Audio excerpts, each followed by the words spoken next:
sur le chemin de l'école. Comme c'est long de marcher, je m'ennuie à le bol, impatient d'arriver. Je dis oui à la vie. Je souris à cet homme que j'en viens à croiser. Son visage rayonne, j'ai gagné ma journée. Dis oui à la vie que tu peux changer. Relève le défi qu'elle t'a présenté. C'est là que t'appelle la voix de ton cœur qui donne des ailes à ta vraie grandeur. À ta vraie grandeur. Ça va? Dis oui à la vie que tu peux changer. À vous. Dis oui à la vie que tu peux changer. Encore une fois. Dis oui à la vie que tu peux changer. On continue. Relève le défi qu'elle t'a présenté. Relève le défi qu'elle t'a présenté. Encore une fois. Relève le défi qu'elle t'a présenté. On commence tout. Dis oui à la vie que tu peux changer. Relève le défi qu'elle t'a présenté. C'est là que t'appelle la voix de ton cœur. Allez-y. C'est là que t'appelle la voix de ton cœur. Encore une fois. C'est là que t'appelle la voix de ton cœur. On continue. Qui donne des ailes à ta vraie grandeur. Qui donne des ailes à ta vraie grandeur. Qui donne des ailes à ta vraie grandeur.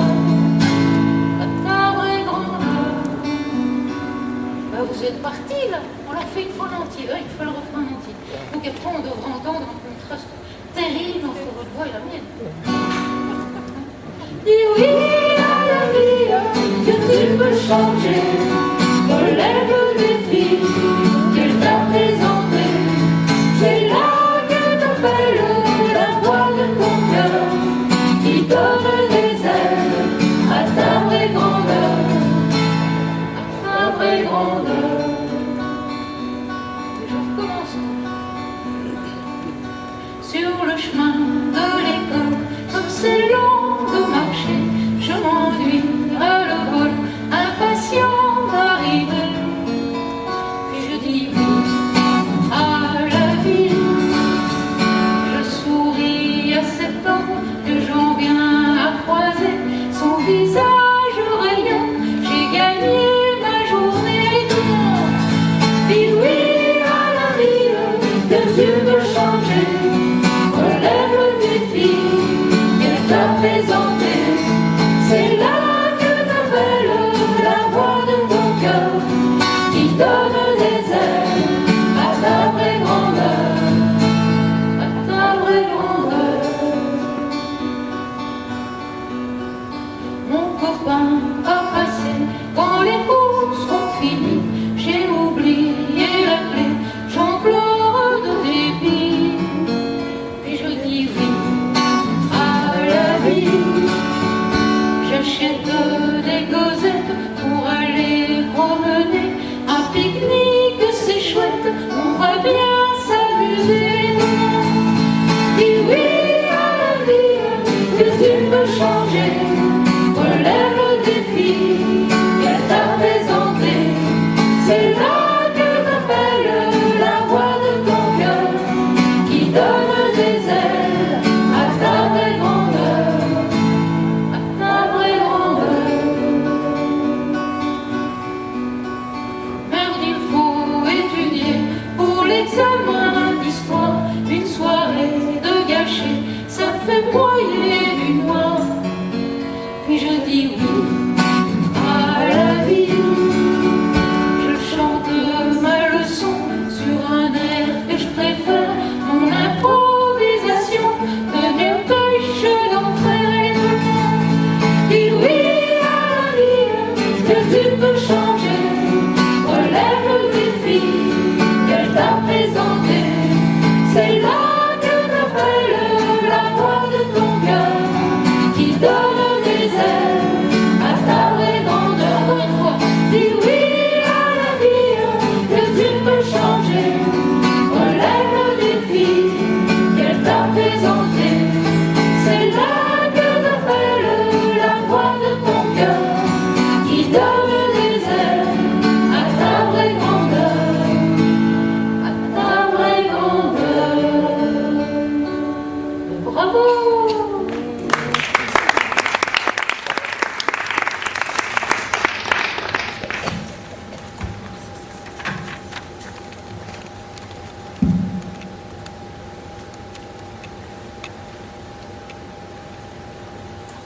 dans les 2 minutes qui viennent, je vous suggère de rentrer un peu en vous et de prendre conscience du sentiment qui vous habite.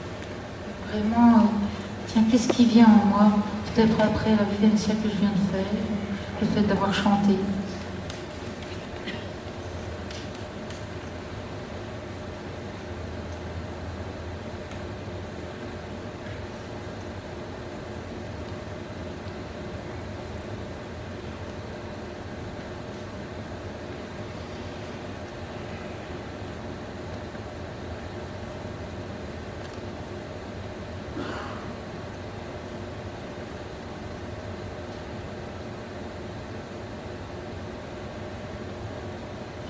Et dans le même état d'abandon, je vous suggère d'essayer d'imaginer le monde de vos rêves. Essayez de vous le représenter, mais de la façon la plus concrète possible.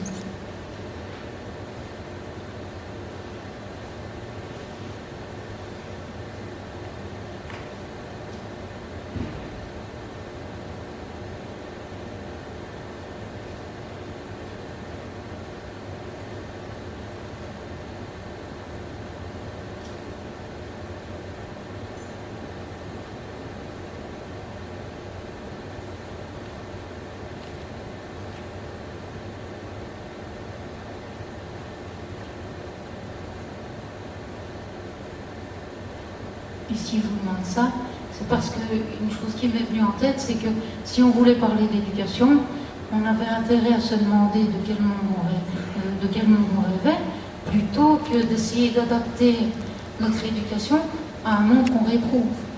Si on écoute, enfin moi j'ai entendu mon taximène qui m'a dit que les Français étaient très râleurs. Je ne sais pas combien de Français il y a ici, mais en tout cas, et alors en Belgique peut-être aussi, on n'est pas toujours très d'accord avec l'éducation.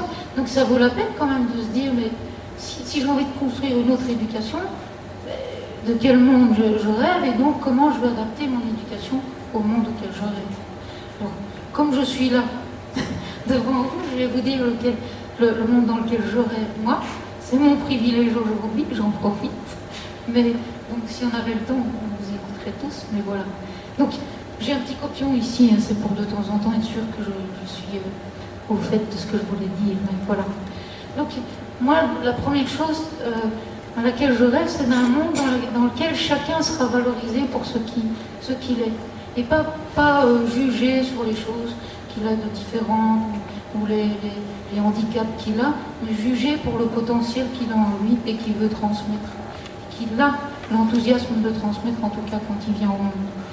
Je rêve d'un monde où, quand il y aura des conflits, ce soit vraiment à l'occasion d'un plus 1 égale 3. Donc, tu ne sens pas la même chose que moi je ne sens pas la même chose que toi. Si on en parle ensemble, on va faire aller notre créativité pour arriver à une troisième solution à laquelle tu n'as pas pensé et je n'ai pas pensé. Je rêve d'un monde comme ça. Je rêve d'un monde aussi où chaque fois que j'aurai un problème avec quelqu'un, je me rendrai compte que le problème n'est pas chez l'autre, mais dans ma projection. Donc que je considérerai l'autre comme mon miroir et celui qui me renvoie aux choses que j'ai peut-être encore, aux émotions que j'ai peut-être encore à dissoudre.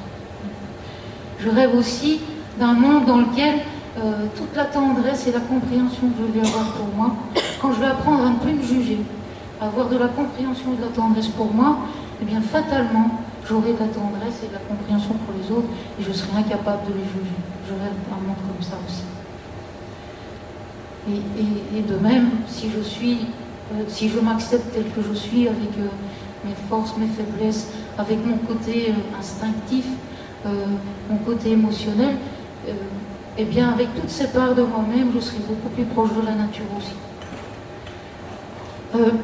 Je rêve d'un monde aussi dans lequel toutes les difficultés qu'on rencontre, c'est plus des trucs « oh merde alors ». C'est plutôt comme dans la chanson. C'est « tiens, quel est le défi qui s'offre à moi là maintenant? Comment je vais me servir de ce truc-là qui m'est donné pour créer une vie encore mieux, hein, à partir de ce qui m'est donné là, que je n'ai pas choisi ». Je rêve d'un monde où chacun sera maître de sa vie et pas victime des événements. Et je rêve aussi d'un monde où le fait, parce qu'on parle de plus en plus de crise, hein, La crise, c'est aussi une occasion de se transformer, et c'est sans doute une occasion d'augmenter notre niveau de conscience et peut-être de nous retrouver à un niveau supérieur. C'est-à-dire, peut-être qu'on n'aura plus autant qu'avant. C'est ce qu'on dit tout le temps. Hein. Peut-être que parmi vous, il y en a qui souffrent d'avoir moins qu'avant. Et alors, à partir du moment où on se reliera les uns aux autres, le peu qu'on aura fera qu'on n'aura rien perdu. Voilà, je rêve d'un monde comme celui-là aussi.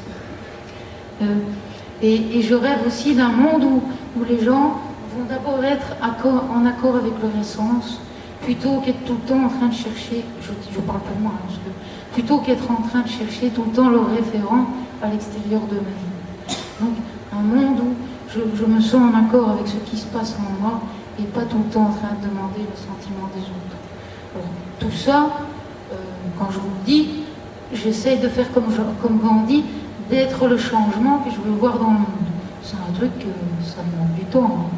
Donc je ne suis pas en train de dire que je suis en train d'être ce que je rêve, mais au moins que j'aimerais bien l'atteindre et que justement je trouverais génial si l'éducation permettait ça, d'atteindre ce rêve-là. Alors l'autre chose aussi où je me suis dit, tiens, si on veut parler d'éducation, eh bien c'est aussi bien de regarder ce qui fonctionne. Et qu'est-ce qui fonctionne? Un petit bébé. C'est génial de voir les petits bébés. Ils ont en eux, enfin, on le voit très fort à partir de quelques mois quand même, mais quand même déjà au début. Mais quand vous regardez un petit bébé, je ne sais pas moi, de 6-7 mois ou pas, vous sentez qu'il a un enthousiasme qui le traverse et qui veut apprendre et qui veut avancer et parce qu'il est dans un milieu qui est sécurisant aussi bien au niveau matériel qu'au niveau affectif, eh bien il se développe tout seul. Alors là, le truc que j'ai adoré, enfin, c'est un exemple que j'ai déjà donné, mais c'est tellement ça m'avait touché, c'était de voir ma petite fille Léa à 9 mois. Elle était devant la table de salon et elle voulait absolument monter dessus. Et c'était impossible, c'était difficile, mais il fallait absolument. Donc on se met en jeu, on risque quelque chose. Et puis elle a découvert le fait que si elle s'accrochait sur le bord de la table et qu'elle tirait comme ça, elle serait au milieu. Et quand elle est allée au milieu, mais je vous jure, la fierté, là, elle était à genoux, là, vous regardez tous.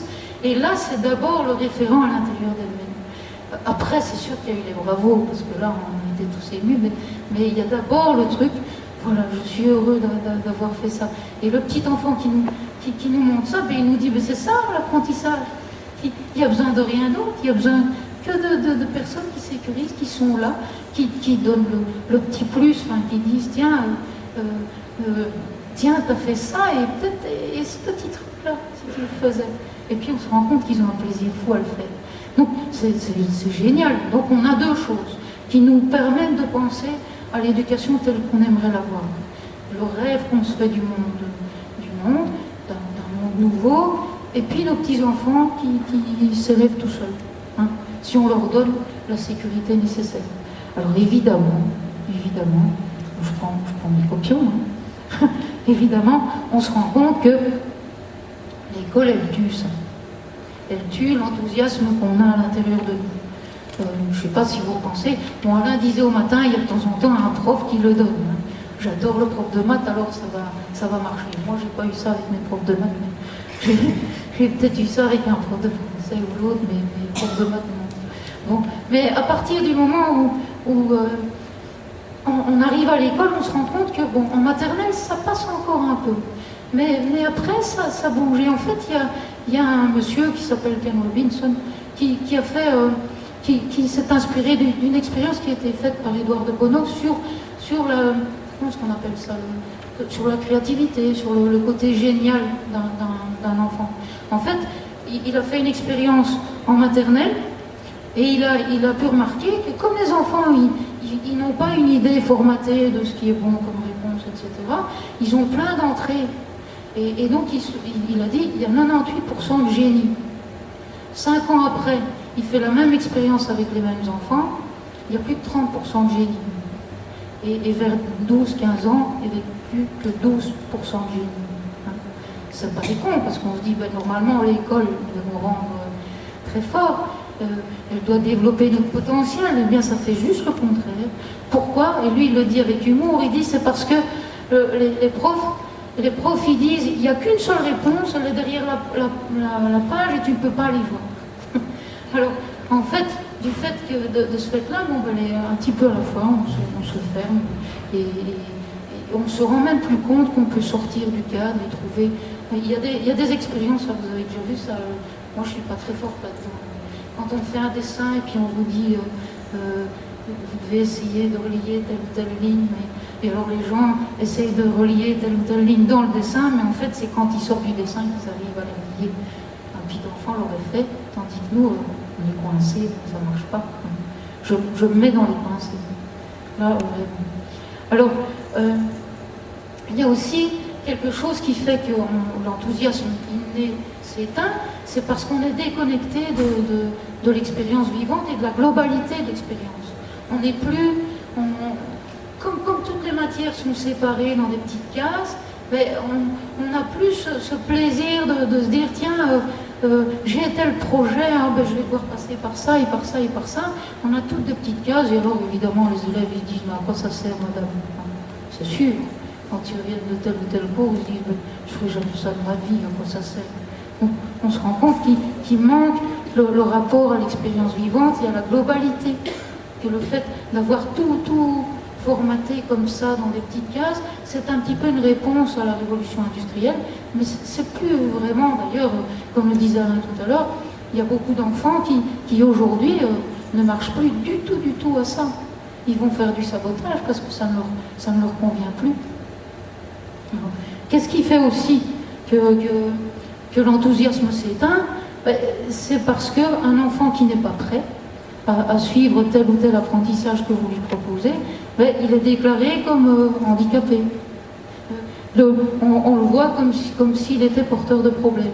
Et alors tout le monde stresse, les parents disent oh là là, il faut absolument trouver un professeur particulier, etc. Il faut quand même qu'il réussisse son année. Et en attendant, lui, s'est tellement senti porteur de difficultés que quand il aura d'autres apprentissages peut-être dans lesquels il se sentirait bien, il aura perdu cette énergie, cet enthousiasme. Ce sera quand même l'école. Hein, parce que là, on était pointé du doigt comme étant quelqu'un qui n'a pas les capacités dans tel ou tel domaine. Alors, bon, moi je peux dire en maths et en sciences. Alors, il y a aussi le fait qu'à l'école, on est souvent livré à soi. Alors que quand vous regardez les véritables...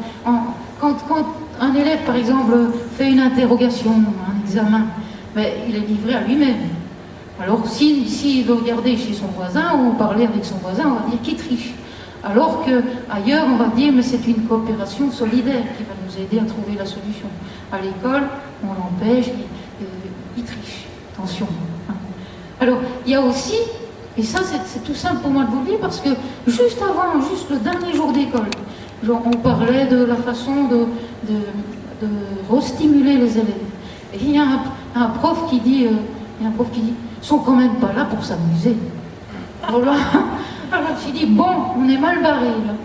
Donc, ce qui fait qu'on ne se plaît pas à l'école non plus, c'est qu'on considère toujours l'apprentissage comme étant quelque chose de lourd.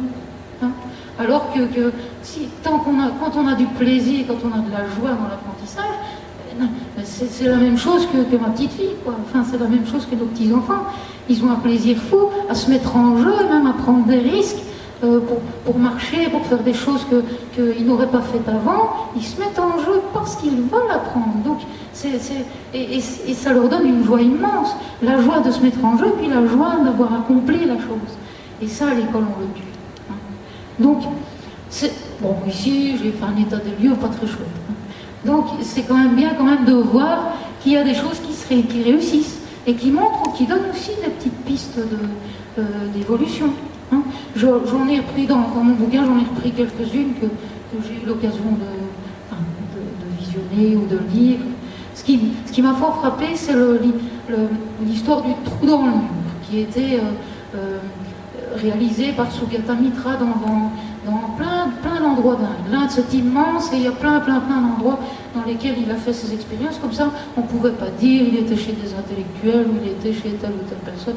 Non, il a fait ses expériences entre 1999 et 2004. Ce qu'il a fait, c'est mettre un ordinateur dans le mur. C'est pour ça qu'on l'a appelé le trou dans le mur. Il a mis un ordinateur dans le mur dans plusieurs petits villages.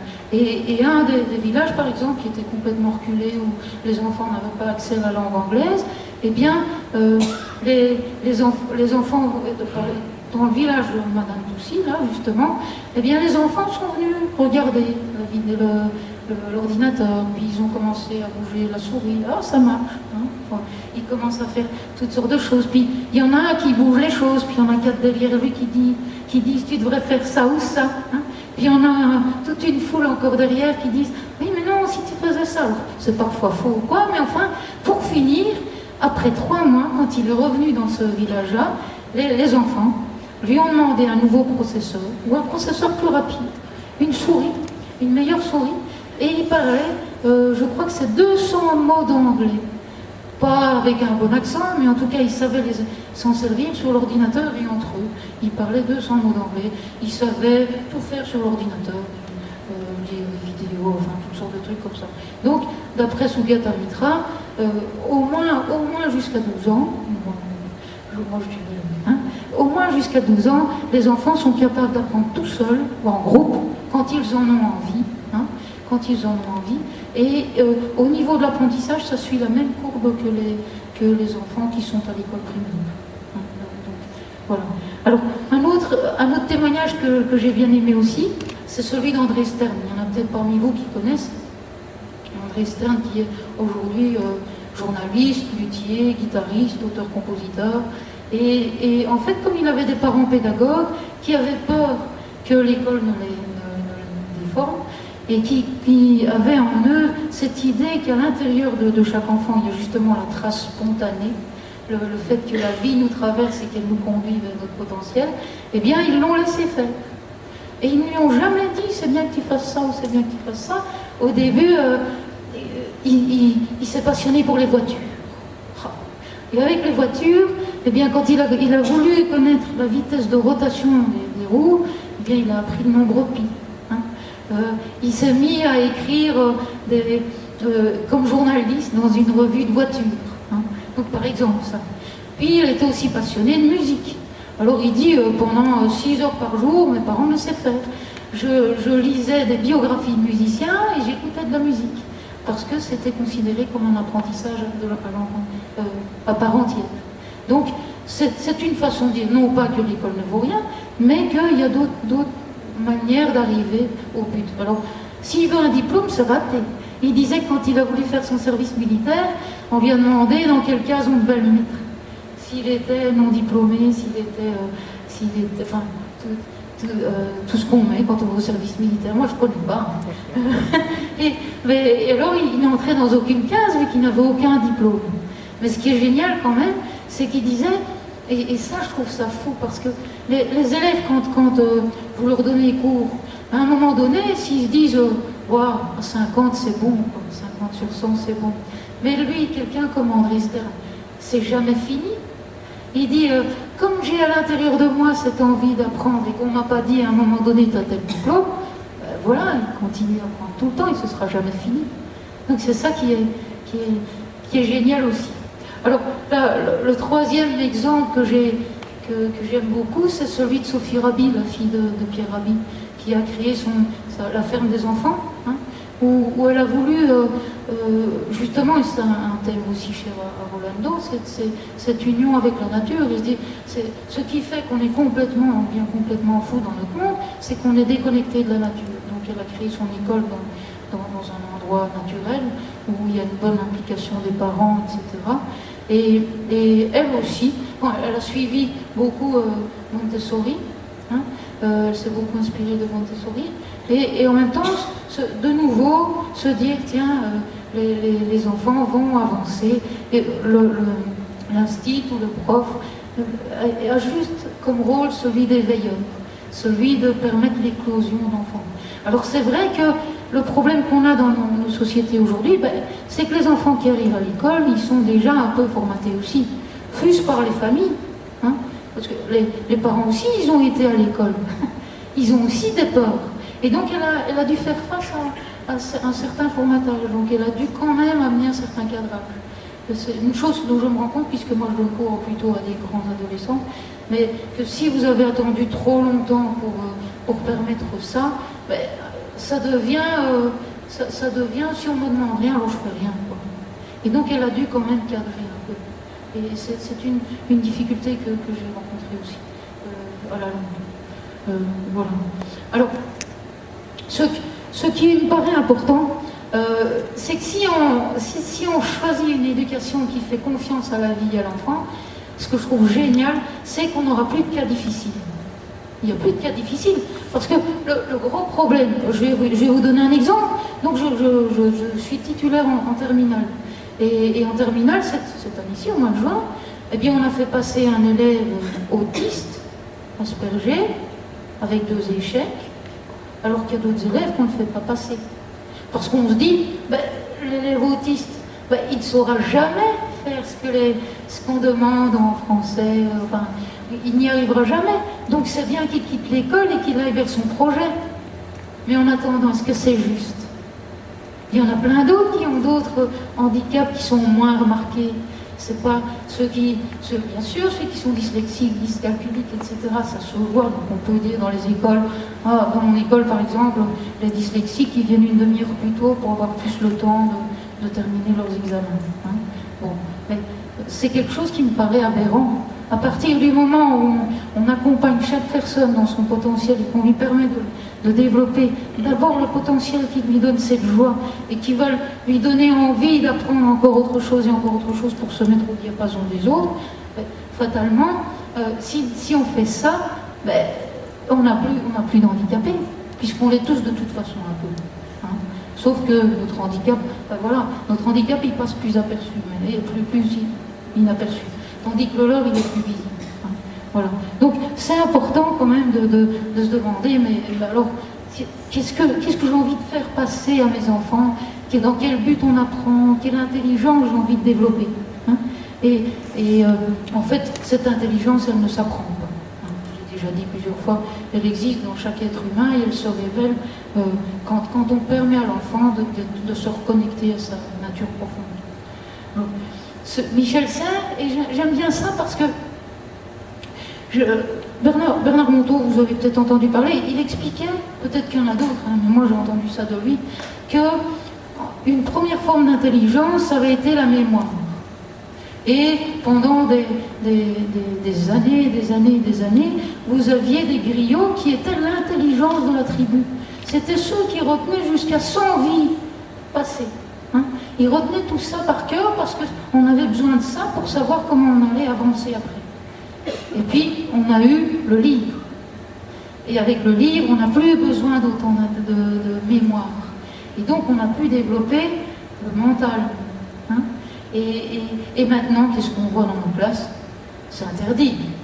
Mais tous nos élèves, ou en tout cas les 75%, les 75% de nos élèves, ils ont un smartphone. Hein.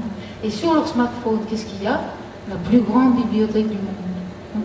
Donc nos élèves, ils ont accès à des connaissances. Donc il faut pas grand-chose. Ce qui va être important pour eux, et ça Michel Serres le dit, c'est la nouvelle forme d'intelligence va être l'inventivité. Le plus qu'ils vont pouvoir apporter. Bernard Monteau va parler d'intuition géniale. Puisque le livre fait pour moi, puisque l'ordinateur fait pour mon intelligence, je vais avoir le temps de me reconnecter à ce qui vibre au fond de moi.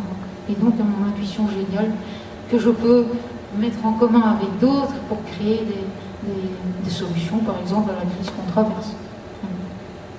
Alors, ce qui est aussi important de prendre conscience, justement, on parle de crise, les prospectivistes, en se basant sur ce qu'on vit aujourd'hui, bon, il y a déjà longtemps qu'ils le disent, et maintenant je crois que plus personne n'est dupe, c'est qu'on ne va plus vivre de la même façon d'ici quelques temps. Hein. Et donc, ils disent même que dans un article que j'ai trouvé dans Nouvelle Clé, par exemple, Thierry Gaudin dit que nos enfants ne vont plus travailler comme aujourd'hui. Il parle de mi-temps, par exemple, d'un moment où on retourne à la campagne, où on va faire son potager, on va retaper sa maison, on va accepter de vivre avec moins d'argent, on va devoir recréer une solidarité avec les voisins. Hein. Par exemple, on ne peut pas... Il y a des choses qui sont aberrantes d'acheter tout seul. Hein.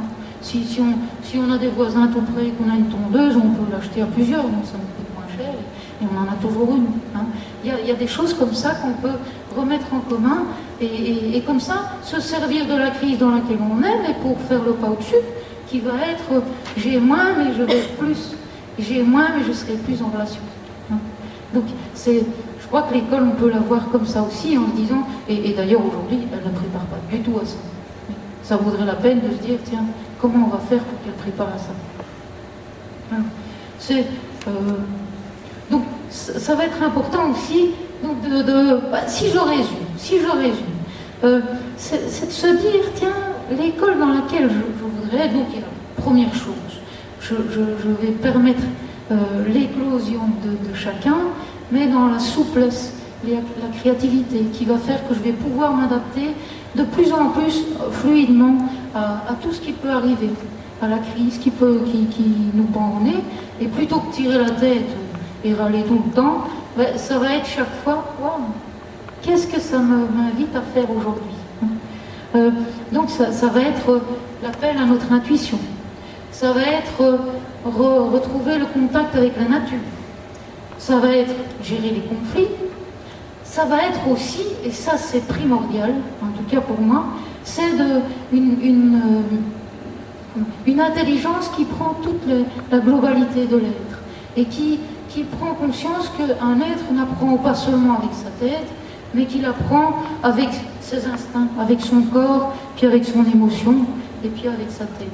Et ça vaut la peine de parler du cerveau triunique, hein, où vous avez, oh là là, le nom ne me revient plus, qui est-ce qui peut me le dire? Je vais garder mon copion. Cerveau de MacLean. Oui, voilà.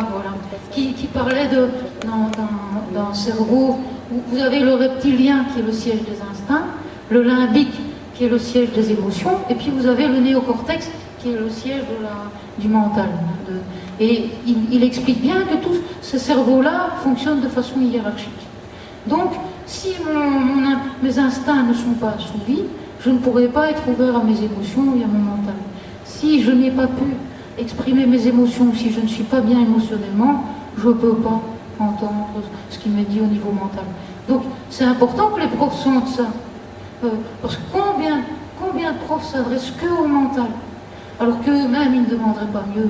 C'est juste parce que nous, profs, on a tous été formatés comme ça, et on ne se rend pas compte qu'on peut faire autre chose, hein, donner la place à l'émotion. Hein. Et alors, une autre chose aussi qui me paraît importante, c'est de relier, de refaire le lien avec le sacré de l'être. Et donc, parce que et moi je suis époustouflée de la maturité de mes élèves, parce que je leur donne l'occasion de le faire. À partir du moment où vous vous reliez au sacré, vous vous rendez compte qu'ils ont une quête de sens énorme, et que tout d'un coup, quand vous leur parlez de ça, que vous leur donnez des espaces pour vivre leur questionnement sur à quoi ça sert la vie, comment vivre très bien en relation, les conflits, etc., comment être bien avec la nature, comment être bien avec la transcendance, quand vous faites ça, mais après ils vous disent que c'est le cours le plus intéressant qu'ils ont eu de leur vie. Et on passe notre temps à parler au mental. Et je ne suis pas en train du tout de rejeter le mental, mais simplement à partir du moment où on a accepté ses instincts, à partir du moment où on a accepté ses émotions, et qu'on leur donne de l'espace pour les exprimer, eh bien, tout d'un coup, l'espace est ouvert pour écouter le nouveau dans le mental. Et alors, à ce niveau-là, je regarde si j'ai d'autres choses. Oui, une chose que je trouve bien de dire ici, on se rend compte qu'il y a une montée d'intégrisme maintenant. Hein.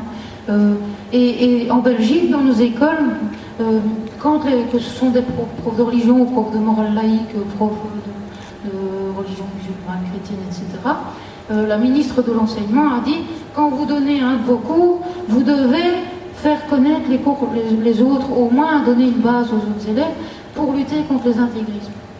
Et moi, je me rends compte que c'est pas parce que vos élèves, même si c'est bien qu'ils le sachent, hein, que vos élèves connaissent les 5 piliers de l'islam ou les 4 nobles vérités du Bouddha, je ne crois pas que ça va tout d'un coup leur dire « Waouh, je suis ouvert à toutes les religions, il y a ceux qui n'en ont pas ».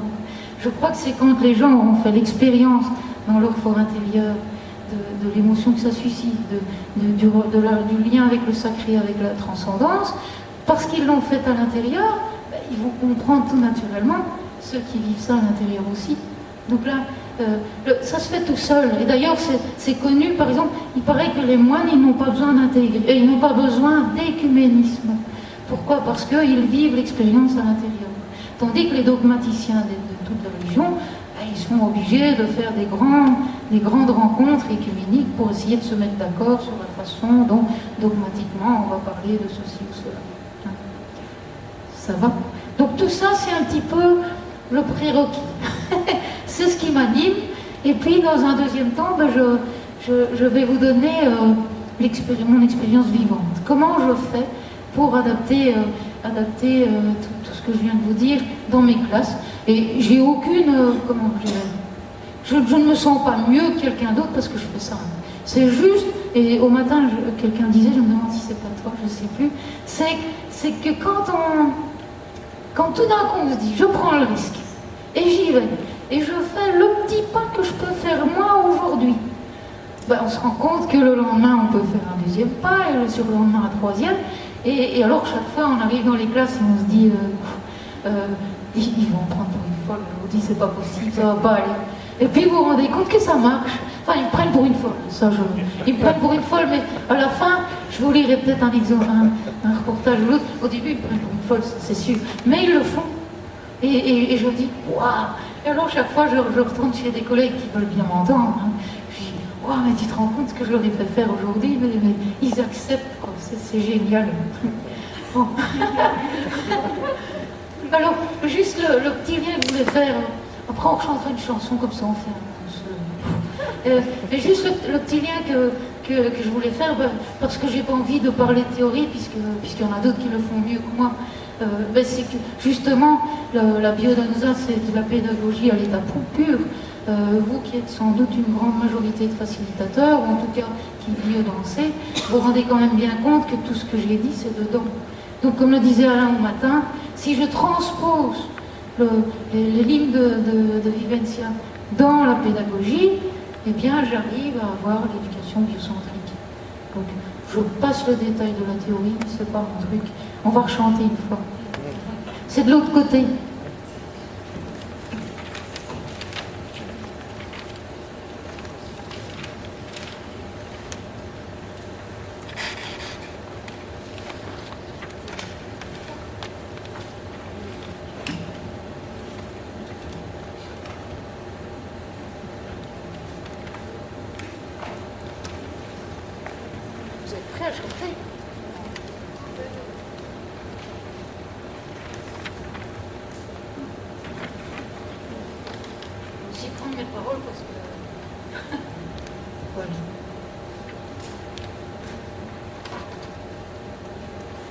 Vous comprendrez, parce que je vais en parler, qu'il y a des thèmes que je vois avec mes élèves qui sont traduits dans les chansons. Ou alors parfois les petits trucs que j'ai envie de leur dire. Par exemple, cette chanson-ci, il y a un couplet que j'ai fait pour 3 élèves, comment on dirait, les invincibles gaulois. Ceux qui n'étaient... c'était les irréductibles, voilà. C'est impossible de les avoir.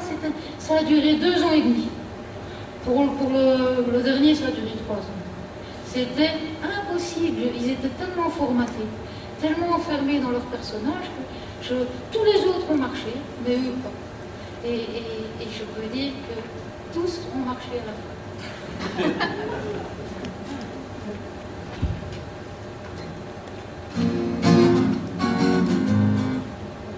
Vous connaîtrez le couplet, c'est le deuxième. C'était un peu vache, je l'avoue. Mais bon.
reconnaître sa vérité.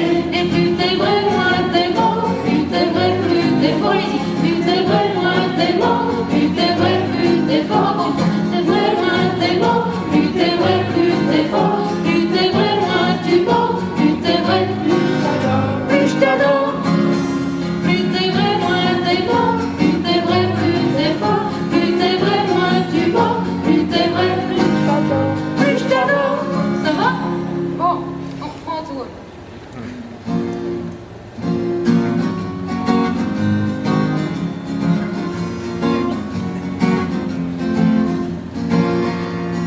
Ton amoureuse t'a lâché, te voilà désillusionné. Et devant tes copains tu râles, tu la moques, tu la condamnes. Pourtant au fond de toi tu sais que tu as honte du rejet, que tu te sens comme un enfant abandonné par sa maman. Allez, le vrai courage c'est d'oser reconnaître sa vérité. Et plus t'es vrai, moins t'es mort. Plus t'es vrai, plus t'es fort. Plus t'es vrai, moins tu mens. Plus t'es vrai, plus je t'adore. En classe tu te sens mal à l'aise, alors tu joues au gros balèze. Tu critiques tout et tu méprises, tu détruis et tu ironises. Pourtant au fond de toi tu sais que t'as peur d'être rabaissé, car tu crois que la petite personne, sans faire valoir et bien trop conne les douleurs. Le vrai courage c'est d'oser reconnaître sa vérité. Et plus t'es vrai, moins t'es mort. Plus t'es vrai, plus t'es fort. Plus t'es vrai, moins tu mens. Plus t'es vrai, plus je t'adore. Dans un groupe tu ne dis rien, alors que t'en penses pas moins. Tu juges qu'il fait trop de place, ceux qui t'ignorent comme ils t'agacent. Pourtant au fond de toi tu sais que t'es frustré de t'effacer, de te sentir paralysé quand t'as des choses à partager. Le vrai courage c'est d'oser reconnaître sa vérité. Et plus t'es vrai, moins t'es mort. Plus t'es vrai, plus t'es fort. Plus t'es vrai, moins tu mens. Plus t'es vrai, plus je t'adore. Plus t'es vrai, moins t'es mort. Plus t'es vrai, plus t'es fort. Plus t'es vrai, moins tu mens. Plus t'es vrai, plus je t'adore. Bravo!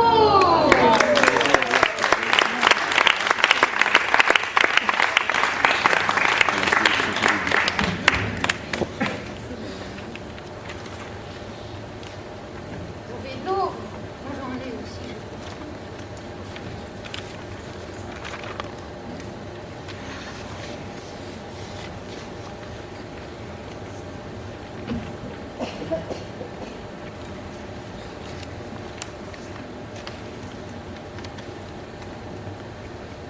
Je cherche mes pages parce que j'ai envie de vous lire des témoignages d'élèves.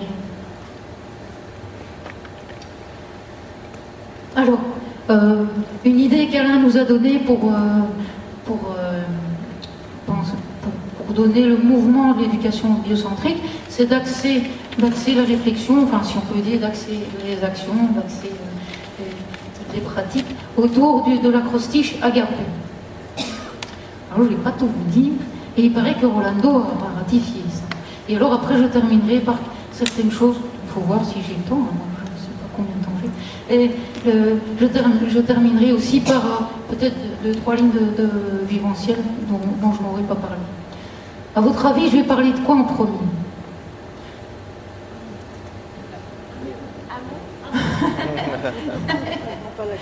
Eh bien, bon, vous allez garder une chose, je vous ferai deviner la dernière, parce que je crois que c'est trop compliqué de commencer. Je vais commencer par le P du milieu, par P comme plaisir, comme joie. D'ailleurs, au début, avant d'écrire le livre, avant de le remanier pour le livre, ma monographie, je l'ai appelée La joie et la tendresse d'abord. Et pour moi, c'était vraiment une grosse découverte. C'est dans le sens où, bon, dans les écoles, c'est toujours un petit peu grave. C'est toujours un petit peu trop grave. Et je me suis rendu compte que quand vous mettez le plaisir en premier, si vous-même, d'abord le plaisir pour le prof, à ce moment-là, tout d'un coup, à l'intérieur de lui, il y a quelque chose qui se détend. Il est capable de lâcher prise, de s'ouvrir à sa créativité, de s'ouvrir à tout ce qui arrive, et donc il a plein de bonnes idées. Donc c'est très important de commencer par chercher son propre plaisir. Et quand on a trouvé son propre plaisir, il faut aussi se demander comment je vais apporter du plaisir aux élèves. Alors moi, le truc qui m'a le plus marqué, c'est que, bon, comme je suis musicienne, ça depuis toujours, on écoute de la musique, on chante en classe, etc. Mais jusque-là, les chansons, je les chantais que pour illustrer des thèmes. Et alors la musique, j'accueillais mes élèves dans une musique calme, pour que mes élèves puissent se relaxer. Et les invités qui venaient témoigner dans mes classes, ils étaient subjugués de la capacité de se relaxer de mes élèves, du calme qu'il y avait, de la qualité de silence. Mais n'empêche que maintenant, je fais complètement autre chose. La première chose que je fais, je me dis d'abord, je donne du plaisir, et donc je mets de la musique, waouh, on y va. Et donc mes élèves, ils arrivent en dansant en classe.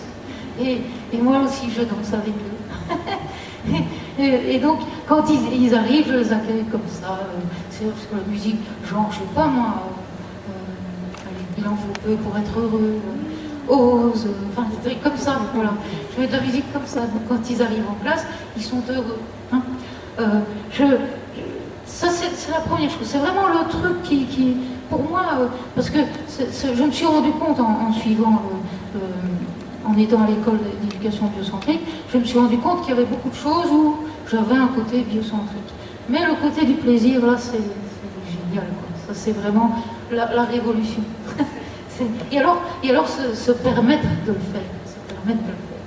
Je vous dirai encore d'autres choses qui me permettent de vivre ce plaisir pour moi et pour les élèves. Alors, vous avez déjà vu qu'on chante, mais je voudrais en parler dans un autre endroit. C'est-à-dire, je ne vais pas dire le premier. Le premier, c'est vous qui me devinez. Le premier A, c'est vous qui devinez. Le deuxième, c'est G comme groupe. Alors, j'ai beaucoup de choses à dire sur le groupe, alors je cherche mes feuilles. Ah oui, mais il fallait que je vous lise un témoignage ou l'autre, quand même. Oui, j'en ai plein. Mais par exemple, en sortant de vos cours, on se sent bien, c'est incroyable. Ou bien, vos chansons me mettent de bonne humeur ainsi que les activités. Le fait de vous avoir le matin fait que je me sens bien toute la journée, même si j'étais fatiguée. Vous voir me fait sourire. Ce cours permet d'extérioriser toutes mes peurs. Par exemple. Il y en a plusieurs. Alors, je vais chercher page 48.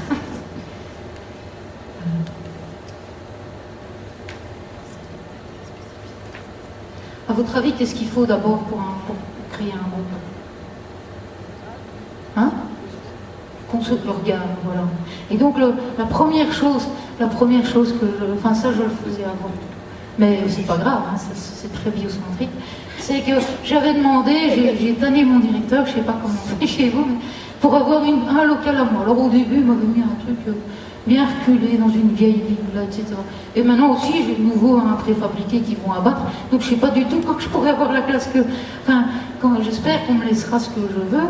Mais c'était pour mettre les bancs dehors, mettre les bancs sur le côté et mettre les chaises en cercle. Donc on est tous en cercle en classe. Et donc on se retourne vers les bancs quand on veut travailler, quand on doit écrire. Mais la plupart des choses se fait par le regard. Il y a, je vais déjà vous dire des choses. Le cours m'aide à me sentir présente dans la classe, le groupe, à me sentir exister ou même être utile aux yeux du groupe. J'ai appris à parler franchement, à m'exprimer, à me dévoiler sans honte. Si nous n'avions pas eu cours avec vous cette année, je crois que nous n'aurions pas été aussi soudés. On s'entend tous bien et c'est surtout grâce aux activités. Je suis certain que la bonne réputation de l'école, celle qui dit que les gens sont super accueillants et très ouverts, vient en partie de ce cours où vous nous donnez l'occasion de nous mélanger et d'apprendre à nous connaître. Alors, au niveau du groupe, au niveau de la classe en cercle, le fait qu'on soit en rond permet que je puisse communiquer avec tous les élèves de la classe sans difficulté. De plus, le professeur est au même niveau que moi et ma classe. Il y a encore ça. Ah non, c'est dans autre chose. Bon, il y a le cercle. Après, il y a le moment, un cours sur deux, je fais une sorte de petite vivencia pour accueillir. Donc, il y a d'abord l'accueil, je me mets devant la porte et je regarde les élèves un à un sur la musique, on danse. Et puis après, un cours sur deux, on fait soit une proposition vivencielle, un petit jeu, enfin, je sais pas, ça peut être une marche, mais ça peut être des caresses, ça peut être jouer au jeu de paume, ça peut être marcher dans la classe à l'aveugle. Enfin, voilà, je fais ça. Un cours sur deux, je fais ça. Et l'autre cours, on chante. Donc ça, c'est aussi une autre chose que je fais. Les petits jeux que nous faisons en classe à chaque début de cours, je les adore. Si on pouvait en faire toute l'heure, ça me plairait beaucoup. Je m'y sens comme un poisson dans l'eau. Je trouve ça important de se sentir bien dans sa classe. Ces exercices m'ont permis d'être moi-même, car avant j'étais très timide, je ne prenais jamais la parole devant les autres, je n'aimais pas ça du tout. Maintenant je m'exprime comme je veux, sans problème, peut-être même trop. Alors bien, les jeux du début de cours ont beaucoup contribué et contribuent toujours à la bonne ambiance de la classe. Ils ont enlevé une certaine gêne venant du fait qu'on ne se connaissait pas bien. Alors c'est sûr que quand vous arrivez avec ce genre de proposition, on vous prend un petit peu pour une illuminée, ou une folle. Et il y a des élèves au début, ils sont mal à l'aise, donc il faut accepter ça. Donc ils savent, c'est comme dans les vivencia, quoi, que quand on n'est pas à l'aise de quelque chose, on se recule. Et puis simplement je leur dis, ne soyez pas dupes, ne jouez pas à crâner, etc. Sentez que vous n'êtes pas à l'aise et dites-le vous.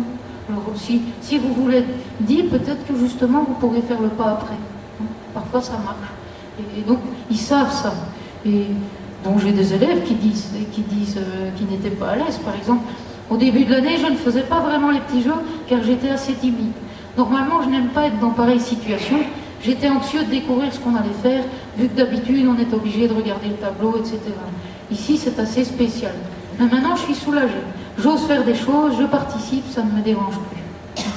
Ou bien, je suis heureux parce que cette fois, je n'ai pas du tout été mal à l'aise de regarder les copains dans les yeux. Alors après, il y a la chanson, un cours sur deux. Par exemple, les chansons que vous avez chantées en classe ont surtout permis d'améliorer l'ambiance. Personnellement, ça m'a permis d'avoir le sourire à chaque cours, et ça, même si je ne l'avais pas en arrivant. La chanson qui me mettait le plus de bonne humeur est Dis oui à la vie. Tout simplement parce que le titre permet de voir la vie du bon côté et pas toujours du mauvais. Inconsciemment, il m'arrive parfois de la chanter. Ou bien, les chansons qu'on réalisait durant le cours ont énormément soudé la classe. C'est un facteur qui a provoqué cette si belle ambiance qu'il y a, non seulement dans la classe, mais aussi en Vétost en terminale, et plus largement au collège. Chez nous, le collège, c'est aussi bien le collège et le lycée. Voilà. Alors, il y a aussi un autre moment qui permet aux élèves de se sentir soudés, c'est qu'après avoir donc chanté ou joué, il y a un moment où on prend 2 minutes pour se reconnecter à ses émotions, et puis on passe un bâton de parole, et chacun dit l'émotion qu'il habite. Chacun sait comme ça qu'il a son moment important, le moment important devant tout le monde, qu'il est vu par tout le monde, et que s'il ne parle pas, eh bien il y a quelque chose qui manquera.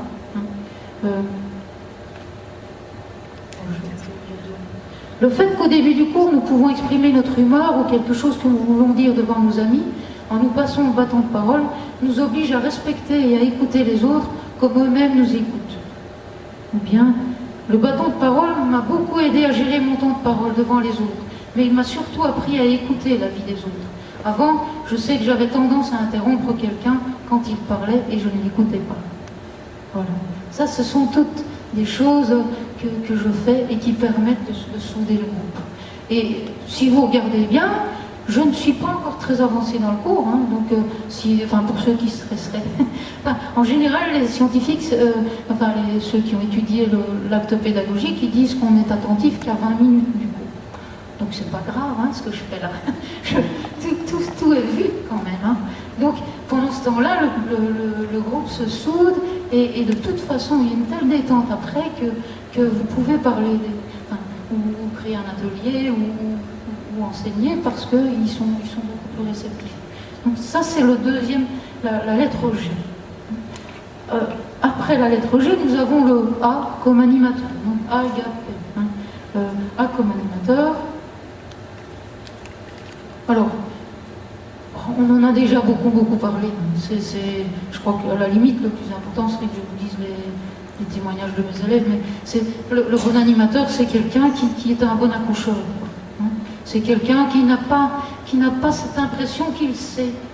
Il a peut-être fait un petit bout de chemin en plus que ses élèves sur une partie des choses. Hein. Mais ça demande quand même qu'il ait une grande humilité. Et je suis persuadée, mais ça, c'est pas encore très courant, mais je suis persuadée que pour être un véritable animateur qui n'est plus pris par ses peurs et qui est ouvert aux émotions, qui est ouvert à l'instinct, etc., il faut qu'il ait fait un chemin de développement personnel, où il faut qu'il le fasse en même temps, parce que sinon il va être pris par ses projections et à cause des peurs, ou bien il va mal comprendre ce que les élèves vont dire, il va le prendre pour lui. Donc il faut qu'il puisse faire un chemin sur lui-même. Ça lui ouvrira des portes. Plus il va s'ouvrir à ses émotions, plus il va avoir des espaces de liberté. Et plus il a des espaces de liberté, plus il peut s'ouvrir à l'élève qu'il a en face de lui. Hein. Et donc, je crois que c'est un animateur qui doit être authentique. Moi, j'avoue qu'il y a des fois, je dis à mes élèves, écoutez, mais c'est pas du tout dans le sens de pleurnicher sur eux. Parce que pleurnicher sur eux, c'est faire une sorte de chantage. Ça ne fonctionne pas. Heureusement, hein, parce qu'on les piégerait comme ça. Mais ça m'arrive de leur dire, écoutez, aujourd'hui j'ai eu des larmes aux yeux, parce que là, ça m'a fait mal, votre façon de réagir, vous étiez un peu... hein, je leur dis ça. Mais c'est juste, je leur dis, et je suis digne au-dedans, je ne suis pas en train de dégouliner mon émotion sur eux. Je prends... Ah, ben ici j'ai mis...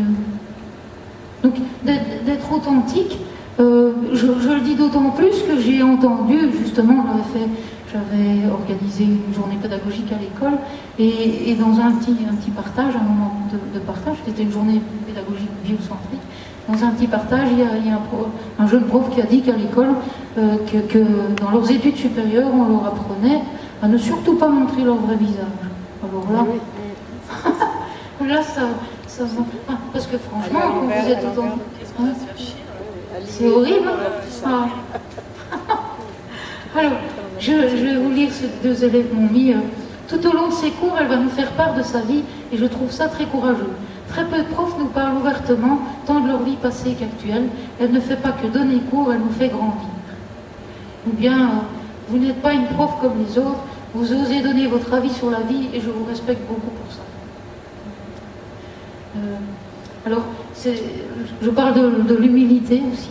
L'humilité, c'est justement reconnaître qu'on n'a fait que le petit bout de chemin et qu'on va pouvoir s'ouvrir. Si je suis humble, je vais pouvoir être tout à fait ouvert au potentiel de mon élève. Hein.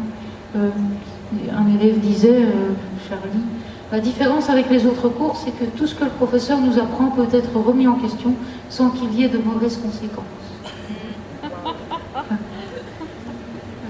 Ce qui paraît important aussi, c'est que, Alain l'a dit au matin pour ceux qui étaient là, c'est que l'animateur soit qualifié.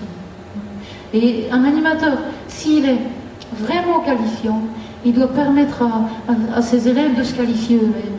À la limite, les élèves devraient avoir presque le réflexe de découvrir ce qu'ils ont pu faire poser comme action pour lesquelles ils sont heureux, un petit peu comme ma petite fille sur la table. Hein. Il faudrait que les élèves, parce qu'ils sont accompagnés avec bienveillance, puissent avoir ça. Donc ça c'est important. Pour ce fait-là, j'ai décidé en mon âme et conscience de ne jamais mettre d'échec. Sauf si on ne me rend pas les travaux, parce que là j'ai aucune preuve pour les inspecteurs, donc là ça ne marche pas. Mais j'ai décidé que je ne mettrai jamais d'échec, parce que je considère que le fait d'être là et de donner au moins quelque chose d'eux-mêmes et d'essayer de donner le meilleur, à partir du moment où vous faites ça, c'est pas de votre faute si vous n'êtes pas capable de réussir tout de suite, parce que votre rythme n'est pas le bon. Enfin, le bon. qui ne correspond pas à celui que l'école demande. Donc je préfère, par exemple, je repense à Théo qui était autiste Asperger, et un jour je leur donne une consigne de faire des phrases un peu genre de communication non violente. Et il me fait un truc, mais rien à voir, rien à voir. Et justement, ça m'a soulagée de pouvoir m'adresser, de pouvoir dire, bon, il n'y a pas d'échec. Mais ceux qui sentent, qui sont un petit peu à côté de la plaque, ils ont le droit de refaire, jusqu'au moment où ça marche. Parce qu'en fait, Théo, lui, il avait juste besoin de se muscler au truc, et puis après, ça fonctionne. Voilà. J'essaye aussi de qualifier, dès qu'il y a un compliment à faire, de le dire chaque fois. Donc, surtout de ne jamais louper un compliment.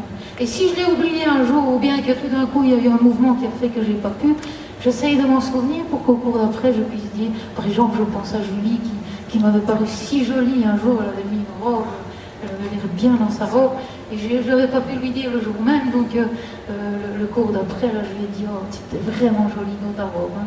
Donc, c'est pouvoir qualifier pour tout, quoi, pour les choses qu'ils font, mais pour tout, pour leur vie, parce qu'ils font des choses au dehors. C'est ça qui est fou aussi, hein. C'est un truc, moi par exemple, mes élèves font un cabaret, mais ce sont des divas, ce sont des génies de la danse, donc ils ont des côtés magnifiques, magnifiques, et parfois vous ne le savez pas.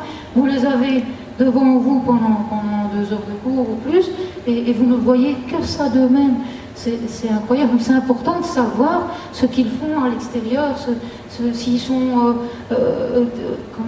très connus en judo, en ceci, en cela, enfin, ou d'aller les voir justement quand ils font le cabaret parce qu'on les voit dans leur élément. Oui, ce qui permet aussi de se sentir en sécurité, c'est quand même de prendre en compte le fait que les élèves parfois ne sont pas toujours gentils les uns avec les autres, et donc un professeur sécurisant, il faut qu'il puisse permettre que les espaces soient complètement sécurisants. Donc il doit, par sa façon d'être, par sa force dans le cadre, donner justement ce cadre sécurisant dans lequel chacun se sent à l'aise et sent qu'on ne va pas se moquer de lui, qu'il va pouvoir se dire sans honte, etc. Il y a aussi quelque chose, quand je dis que c'est important que les élèves, j'en ai parlé pour les petits-enfants, ne cherchent pas leur référent à l'extérieur d'eux-mêmes, mais qu'ils le cherchent à l'intérieur d'eux-mêmes, c'est important que les élèves puissent se dire mais quel est le pas que j'ai fait? Et donc moi j'accorde une aussi grande importance à l'auto-évaluation. Parce que c'est super important qu'ils puissent se dire, tiens, et je leur demande souvent avant moi-même de leur dire, parce qu'en général d'ailleurs, ils disent les choses justes. Simplement, je leur dis pas, donnez-vous une cote entre 0 et 10, je leur dis entre 5 et 10. Alors, comme ça, ils ne sont pas obligés de se rabaisser trop, mais alors ils vont dire 5 ou 6, hein, si c'est pas génial. Hein. Alors, il y a les récalcitrants, comme celui que j'avais eu, Sacha. Hein. Là, pendant 2 ans et demi, il se mettait 10 sur 10, mais il ne foutait rien du tout. Hein. Alors, il faut accepter que c'est comme ça. Hein. C'est accepter que le temps va faire son œuvre. Et ce qui me fait plaisir, c'est que bon, je les ai 3 ans d'affilée, la plupart du temps, 3 ans d'affilée. Donc lui, je l'ai eu 3 ans. Hein. Et je me rends compte que tous, à la fin, ça fonctionne. Donc, il me faut du courage, mais à la fin, ça marche. Et donc, parce qu'il y a des fois, vous avez envie de leur rentrer dans l'art, mais je ne le fais pas. Et à chaque début de cours, quand je reviens, je me dis, je redonne ma confiance. Hein. Et je me souviens, Valentin, c'est le dernier qui est rentré dans le cours. D'ailleurs, tout à la fin, dans son rapport, il a mis... c'est pas du tout pour être frotte-manche, madame, mais franchement, vos cours m'ont appris beaucoup sur ma vie. Mais lui, il y a un cours où... Enfin, d'habitude, j'essaye de leur dire, tu n'y es pas encore arrivé. Hein. Je ne dis pas, c'est jamais définitif, tu n'y es pas encore arrivé. Et Valentin, quand même, il y a un jour, je lui ai dit, Valentin, est-ce que tu te rends compte qu'à chaque début de cours, je te redonne ma confiance, et à chaque cours, il y a un cours sur 2, tu la bafoues. J'ai quand même dit ça parce que... Et puis après, je termine en disant, mais j'ai confiance, ça va venir. Donc voilà, je crois que c'est important de les qualifier comme ça. C'est important aussi de les qualifier, ben on en parlera, enfin, quand on parle de la créativité, hein, quand je leur demande de trouver des nouvelles réponses, de chercher eux-mêmes, etc., eh bien, je fais appel à tout ce qu'ils savent. Donc, je ne pars pas du fait que moi j'arrive avec quelque chose que je sais, je les mets en condition de m'apporter ce qu'ils savent. Et alors, comme ils sont bien formatés, puisque moi, ils arrivent chez moi quand ils ont 15-16 ans. Donc, ils arrivent et me disent, Madame, c'est bien comme ça qu'il faut faire. Et alors, moi, je me dis, mais oui, sûrement que c'est bien, puisque tu as mis tout ton cœur dedans. Hein. Après, on va construire à partir de ce que tu auras donné, et puis on va aller plus loin, et si j'ai un petit plus à donner, je le donnerai. Voilà.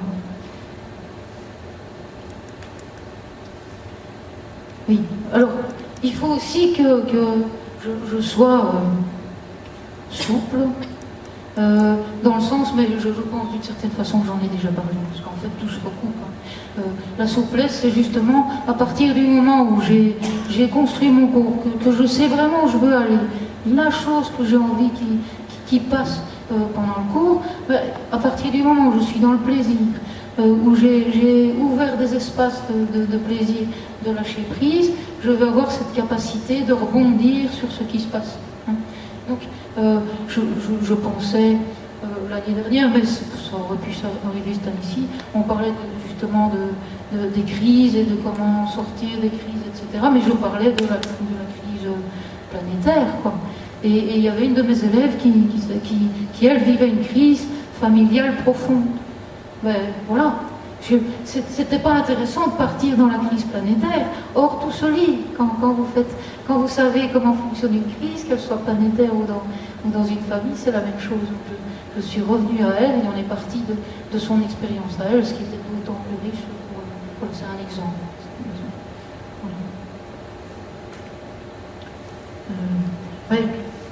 Voilà les 2-3 témoignages de mes élèves. Peut-être qu'un jour, il sera possible que tous les cours soient donnés comme le vôtre, avec des codes qu'on s'attribue les uns aux autres, plus de communication. Cette méthode de travail me donne envie d'apprendre. J'espère que beaucoup d'autres élèves auront la chance de vous avoir en tant que prof, car pour moi, ça a été un réel plaisir. Bien alors, celle-ci, la suivante, ça j'aime bien, c'est Victor, 18 ans. Je terminerai ce bilan par un point essentiel, sans lequel rien ne serait possible. Votre passion. Il est vrai que quand on vous a pour la première année, on se demande vraiment où on est tombé. Mais au fur et à mesure des années, on se rend compte que tout ce que vous racontez n'est pas forcément un ramassis de bêtises. Et c'est là que tout commence. Et si on jouait vraiment le jeu? On dirait que votre passion est dotée d'un gilet pare-balles, que rien ne peut l'atteindre, même les mots très crus que nous pouvons avoir parfois. Notre rêve ne peut être réalisé que si on y croit. Comment peut-on trouver un meilleur exemple que le vôtre? Ça m'avait bien touché. Là aussi, j'ai eu les larmes aux yeux, mais c'était positif. Ah oui, j'aime bien celui-ci aussi. Quand je parle d'allumer les élèves, c'est une élève qui dit en synthèse de mon travail de fin d'année, je tenais absolument à vous remercier, madame, car sans votre détermination, nous serions passés à côté de pas mal de réflexions, d'enseignements existentiels. Je vous encourage dans la continuité de cette détermination. Ah oui, c'est rigolo. Ce qui est écrit sur les pages précédentes n'aurait jamais pu être tel, même si ça vient de moi, sans votre cours. Vous avez été notre réveilleuse de conscience à nous. Merci de nous avoir unis, de nous avoir montré que nous sommes à l'intérieur encore plus vivants. Ça fait du bien. Alors, ah oui, je me retrouve sur la page plaisir et il y a un truc que j'ai oublié de dire, mais ça passe dans la chanson. Ça passe dans la chanson. C'est que quand on fait des choses qui donnent du plaisir, bon, ben, parfois, tout le monde, enfin, vous le voyez bien dans les vivencia, il y a des trucs qu'on n'a pas envie de faire, on n'a pas toujours envie. Et donc, j'apprends à mes élèves, je les éduque au goût du bonheur. Et je leur montre qu'en fait, le bonheur, c'est pas un truc qui va leur tomber dessus comme ça va être leur façon de s'ouvrir à la vie. Hein. Et donc je leur dis que la meilleure façon, ça c'est inspiré de Bernard Monteau, la meilleure façon de... Donc il y a le défi comme dans la chanson Dis oui à la vie, hein, comment je vais transformer le truc en quelque chose de beau, quelque chose que je voulais pas, que ça devienne quelque chose de chouette. J'ai un exemple à donner que je donne à mes élèves, que j'ai eu avec mon mari. On adore la montagne. Et un jour, je lui dis, tiens, on n'est pas allé en montagne en été, donc on va aller en montagne à la Toussaint. Et je choisis les Pyrénées parce que je me dis, tiens, il fera peut-être plus chaud là, et voilà.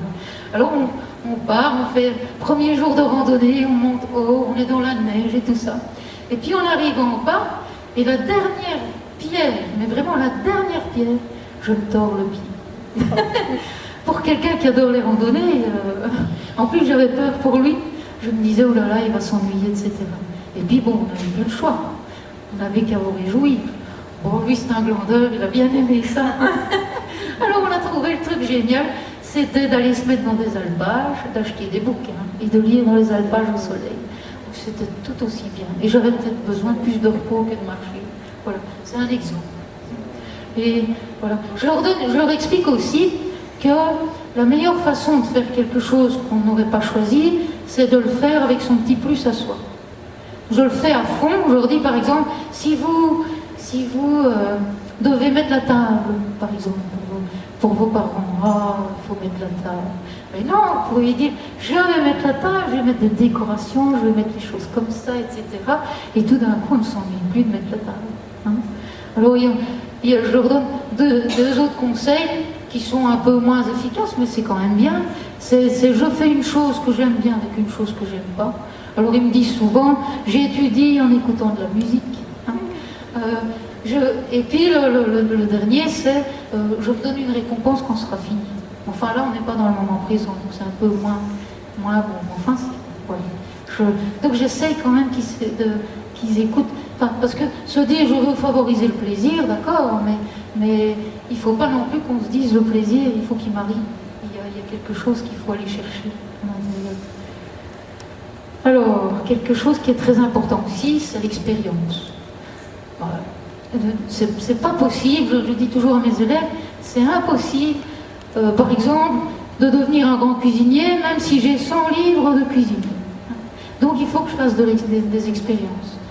Mais allez-y faire des expériences au cours. Hein, ça, oui, peut-être ceux qui ont leur cours de sciences, ils font des expériences, et encore. Hein. Donc moi, il faut que ce qu'on vit au cours devienne une expérience en elle-même. On vit un truc, et bien on prend du recul sur le truc, et on se dit, tiens, voilà, j'ai fait cette expérience-là. Il y a ça. Il y a aussi les petites vivencias du début, ça c'est sûr qu'on est en plein dans l'expérience. Je leur donne aussi des petits, ça c'est par exemple en 5e et 5e, chez nous c'est ceux qui sont avant la terminale. Hein. Je leur donne des petits défis à faire chaque semaine, des petits défis que j'appelle des jeux de vie. Hein. Par exemple, le jeu du sourire. Chaque fois que vous rencontrez quelqu'un, vous lui souriez. Ou bien le jeu du compliment sincère. Vous avez un compliment à l'intérieur de vous, mais d'habitude vous ne le dites pas. Ben là, vous allez le dire. Et chaque semaine, on a des jeux de vie comme ça. Et quand ils reviennent la semaine d'après, on partage les anecdotes. Hein. Et alors ils se mettent une cote de 1, je l'ai pas fait. Ils ont le droit, ils font ce qu'ils veulent. 3, je l'ai fait à moitié. 5, je l'ai fait à fond. Et alors à la fin, je calcule toutes les cotes et puis je leur donne un cadeau et puis on fait la fête. Voilà, on fait la fête parce que tout le monde a quand même joué un petit peu. J'ai envie de vous lire l'un ou l'autre, mais non, j'ai pas le temps. J'ai pas le temps. Donc j'étais à expérience. Il y a expérience source, hein, la transcendance. Hein. La transcendance, à votre avis, comment on peut faire dans un cours? Éveiller à la transcendance. Il y a les 2-3 minutes de silence en début de cours. Ça, c'est vraiment un moment où vous pouvez vous éveiller à la transcendance. Il y a certains moments où, dans le cours, je leur permets de revenir à eux-mêmes et je mets une musique qui éveille à ça. Hein.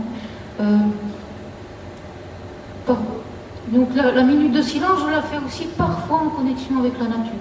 Parfois, c'est arrivé par exemple quand il a fait beau, c'était rare en Belgique et chez vous aussi, mais quand il a fait beau, madame, on peut aller dehors. Allez, je rebondis, on va dehors, et puis je dis, on va se mettre en cercle, mais on va fermer les yeux et on va s'ouvrir au soleil, on va tourner en cercle comme ça en cherchant le soleil. Là, je crois qu'il y a quand même une expérience transcendante là-dedans aussi. Enfin, c'est toutes des petites choses, parce qu'évidemment, dans une salle de classe, c'est pas courant, mais c'est vraiment revenir à l'expérience tout le temps. Et d'ailleurs, tout ce qu'ils font pour moi, c'est-à-dire tous les rapports, tous les bilans, etc., c'est toujours mettre en relation ce qu'ils ont découvert avec leur propre expérience. Donc ils font toujours le lien avec les deux. Alors c'est quoi la première lettre? A. Affectivité. Voilà, affectivité. Je me disais que vous la devineriez de toute façon, et je pense qu'avec tout ce que j'ai dit avant, vous avez senti que l'affectivité avait vraiment une... Enfin, c'est la base, quoi. C'est le côté, le fait de sentir que c'est en relation qu'on va construire quelque chose, que les élèves sont en relation pour construire quelque chose, que le prof va être en relation avec chacun d'eux. Donc, voilà. Il y a encore plein de trucs à dire. Parce que je pense que je dois avoir fini normalement. il y a la créativité. Je ne sais pas si vous avez entendu qu'il y avait de la créativité dans ce que j'essayais de faire. Il y a la sexualité. La sexualité, bon, évidemment, dans nos classes, on y va toujours un tout petit peu à la fois parce qu'on est vite taxé de pédophile. Et nos élèves ont tellement bien entendu ce genre de truc-là que si vous donnez la main, vous allez bien toucher, pour madame. Alors il faut le temps qui s'habitue. Et donc c'est quelque chose qui se fait très lentement. Donc un cours sur deux, je vous ai dit qu'on fait des petites vivencias pour commencer le cours. Eh bien, ça va se faire très lentement. Des jeux que vous connaissez, par exemple. Mais ça peut être au début rien qu'une marche. Et puis une marche, on se regarde. Et puis on va jouer à l'île des requins. Tout le monde va être obligé de se mettre l'un contre l'autre sur l'île des requins, etc., etc. Donc ça va se faire comme ça. Mais j'aime bien parce qu'il y a une petite... Il y a un témoignage, il faut que je le trouve vite parce qu'après je vous laisse. J'aimais bien la façon dont elle en parlait.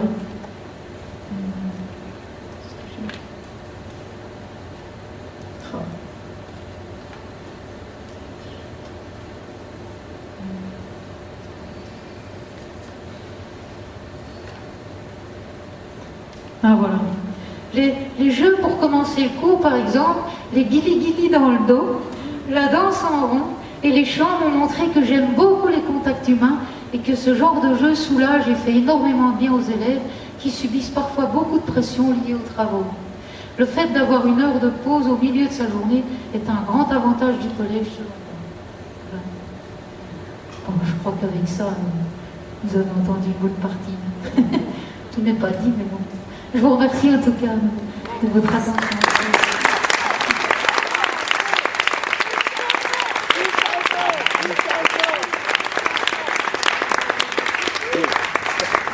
Tant qu'il n'y a personne qui se manifeste, je crois qu'on est tous en décalage.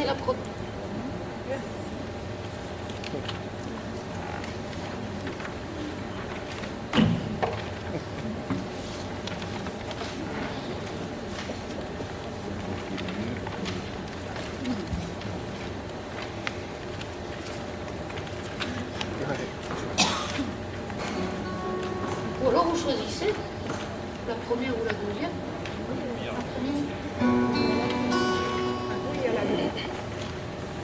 Oui, ce serait une bonne fin.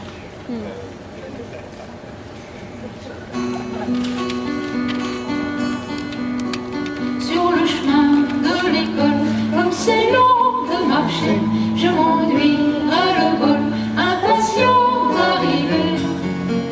Et je dis oui à la vie. Je souris à cet homme que j'en viens à croiser. Son visage rayonne, j'ai gagné ma journée.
monde. Merci.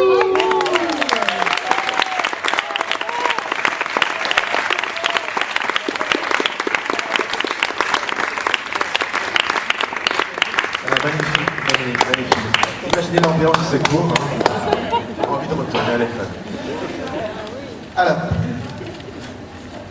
le premier livre en éducation biocentrique vient de Paris, dans une collection en plus spécialisée en pédagogie. Donc c'est vraiment un événement à petit titre.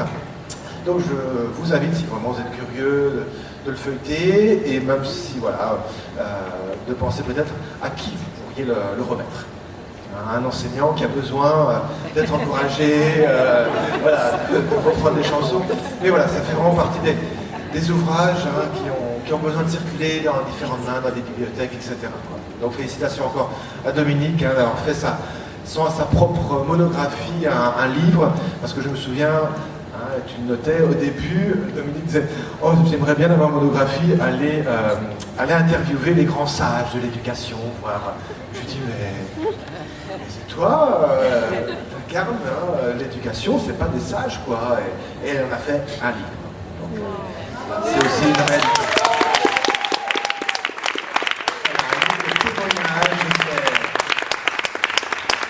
De ses élèves qu'elle aime et qui lui rend bien, et c'est ça vraiment une éducation voilà, dans la grande bienveillance et l'affectivité. Belle suite, pour ceux qui en voudront un peu plus, demain il y a une autre conférence justement sur la méthode Agapé, sur la pédagogie biocentrique et voilà, sur les formations qui participent à ceci, donc à la retourne à 16h. C'est combien le livre ? 14,50 €. Et, voilà, et les bénéfices de la vente de ce livre vont à l'humanitaire, comme les DVD du congrès. Et vous faites en plus un double geste, quoi.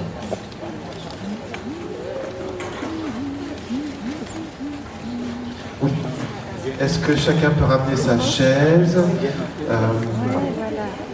Donc les livres sont à disposition maintenant ou sur le stand quand vous voudrez. Peut-être sur le stand parce qu'on est juste D'accord. Bon. C'est à ton stand à toi? Oui, sur le stand d'éducation et biocentrique.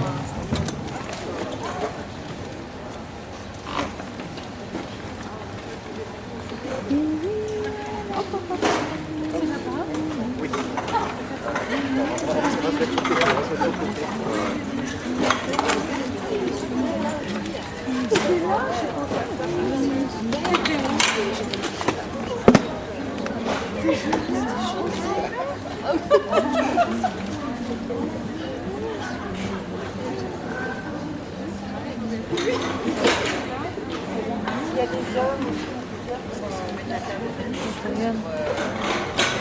Ne t'assois pas, je prends la chaise. Hein.